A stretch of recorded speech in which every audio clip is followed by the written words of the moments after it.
So I think the horror element, and I guess I should start off actually by saying this is the Dark Horse anime of the season from my perspective. This is the one I chose after reading the summary. But I gotta say, the horror element in a show, an anime, is really hard to catch. And I think a lot of people would agree that not very many shows have done that. Not very many. It's just something that's hard to do. And this show has that horror element in the first episode. And maybe not the horror element, but more so the ominous feeling. And I had that ominous feeling throughout the show, whether it's a good moment or a bad moment. I just felt uneasy. My stomach felt like it's kind of like, I guess butterflies in it, but in anticipation of something bad to happen.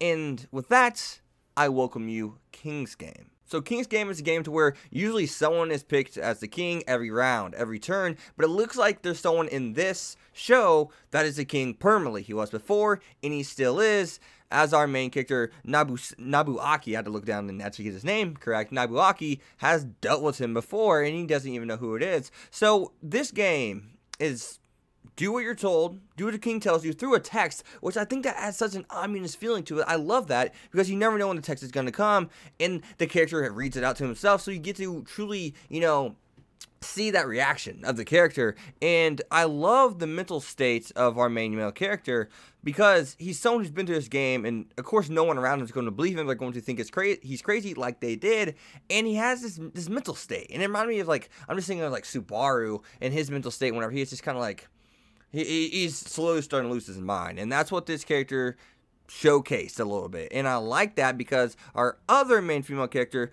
Natsuko, has lost her parents. And she's a very cheerful girl, but you can definitely tell there's more to her character than meets the eye. She's someone who probably has a lot of internal struggle. What is that going to make? It's going to make great chemistry between the two main characters, and you guys will see that in this show.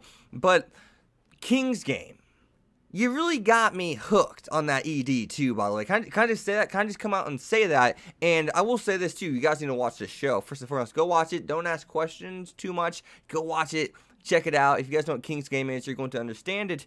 But the show did a lot of things to where it made everyone think that our main male character is crazy about this King's Game. And it even says, don't go to sleep. And that's something that's, it's so kind of like, what? I can't sleep at all tonight? I cannot sleep till tomorrow? So I gotta stay up for 24 hours? And that's something that you gotta think, it's like, that's nuts.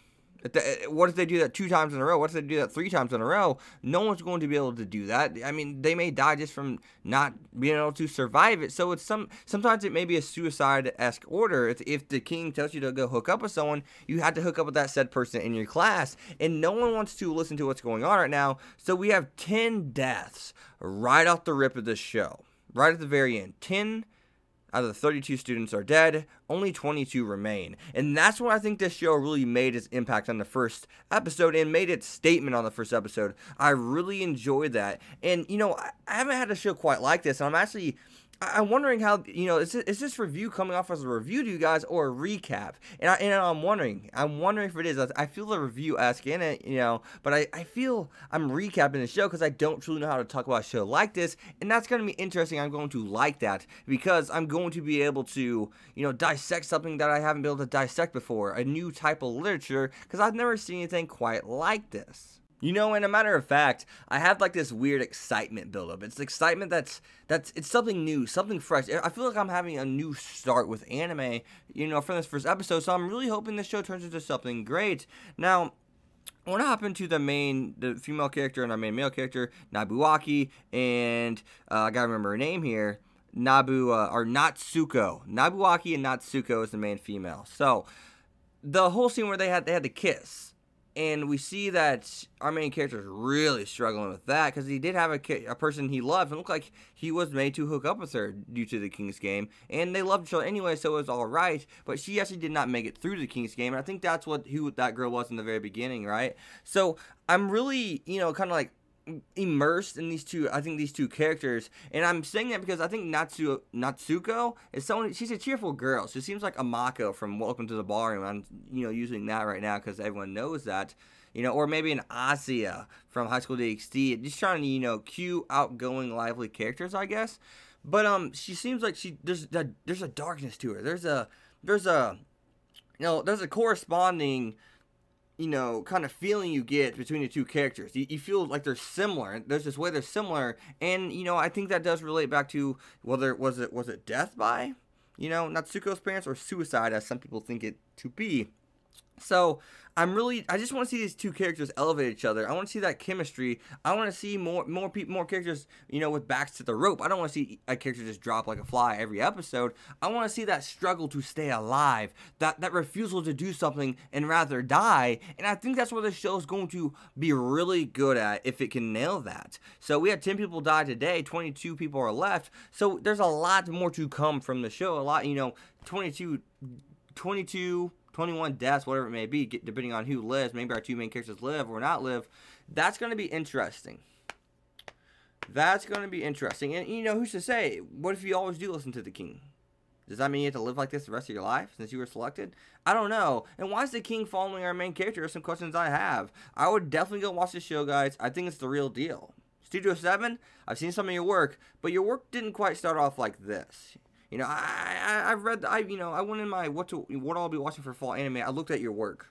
I was like, you made a hentai, you made nothing but fan service, but it looks like you haven't done a work for a while, and you're taking this one pretty serious from the start of it. You're sticking to the light novel, it looks like. I'm not sure 100%, but I haven't seen someone say this is anime original. I mean, it did state that it was, going to be based off the light novel. So, yeah, I'm interested to see what's to come. It catches that ominous feeling. I don't want to say horror, because I don't know if it truly captures that scary feeling, because I wasn't scared, but I did feel, I always was in an ominous kind of state of mind, kind of like, a weird, like, and I was ready to anticipate something to happen, but yet I never knew when the text was going to come. So I was like, I wasn't anticipating anything, or at least I didn't know when it was happening. I was anticipating something, but yet at the same time, I was not anticipating something, because I just didn't know when and where it would strike. Anticipation means you know what's about to happen. But this show, I felt like you just never know when the text is coming. It could be during a bad time. It could be during a good time, as you see in this episode. You just never know. And I love how it throws off your anticipation for things. You don't predict when it's going to come, right? You're not ready for it to come. So, really good episode. I think this is how you start off a show. I think this, I really do. I really do think this is how you start off a show. I'll give it like Black Clover an A+ for the first episode. I think you made the audience ask questions. You made us, kind of feel for a character. You definitely made us feel for the main character, or understand where he's coming from and why he's the way he is because of what happened in the past. So you did give him that characterization right off the rip in the first episode. You helped explain some of his features, right? Who he is and why he is who he is. And you didn't have to do it in great detail. You did it really quick, and you could, immediately within the first 5 minutes, I could sympathize with this character. So, and the main female character, I could, after I find out a little bit more about her parents died and everything like that, both of them, I could sympathize with her too immediately right there. I'm like, oh, she probably struggles to keep that smile on her face, So, as always, guys, you guys have been Hex. Be sure to leave a like, comment, subscribe, follow me on Twitter, X25, and King's Game. I'm ready for this.